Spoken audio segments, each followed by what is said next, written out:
নমস্কার বন্ধুরা, দেখো আজকে আমরা চিড়িয়াখানায় গেছিলাম। তো চিড়িয়াখানায় যেয়ে কি কি দেখলাম তোমাদের দেখাচ্ছি, তোমরা একটু দেখো। তো চিড়িয়াখানায় গেলাম, যে প্রথমে আজকে টিকিট কাটলাম। তো 50 টাকা করে টিকিট নিয়েছিল। তা আমি, মা, সোহম, সোনা পাগলি সবাই গেছি। তো দেখো কি সুন্দর একটা ফুলের বাগান।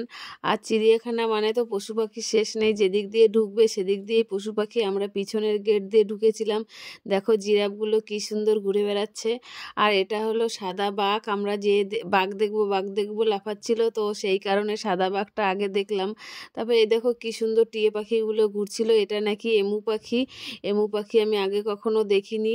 আর এটা হচ্ছে জলহস্তী। দেখো জলহস্তীটা কেমন ঘুরছিল আর খাচ্ছিল। জলহস্তীটা শুধু ঘুরছে আর খাচ্ছে। এগুলো দেখো কি সুন্দর সুন্দর পাখি। এগুলো পায়রা পায়রা টাইপের, কিন্তু আমি জানি না কি পাখি। তো এই দেখো এখানে অজগর সাপ। এইখানে দেখো কি সুন্দর সুন্দর কালারিং কালারিং পাখি। পাখিগুলো একা একা উড়ছে ঘুরছে, কিন্তু দেখতে খুব সুন্দর লাগছে। ঝাঁকে ঝাঁকে যখন আসছে, এগুলো টিয়ে পাখির মতন। তো দেখো কি সুন্দর লাগছে। এই পুকুরটার পাশটায় গেলাম, তো দেখলাম এইখানে কি সুন্দর সুন্দর বকগুলো ঘুরে বেড়াচ্ছে আর পুকুর থেকে মাছ ধরছে। ফাইনালি চলে আসলাম বাঘের কাছে। বাঘটা শুয়েছিল এখানে, 4-5টা বাঘ ছিল। তো একটা বাঘ দেখো কি সুন্দর রাউন্ড দিচ্ছে। বাবারে, বাঘ দেখে তো সোনা পাগলি ভয় পেয়ে গেছে, ও প্রথমবার বাঘ দেখেছে। আর এইখানে দেখো হাতি। হাতির কাছে চলে আসলাম। হাতির এইখান থেকে দেখে, হাতি দেখে বেরিয়ে চলে যেতে হবে।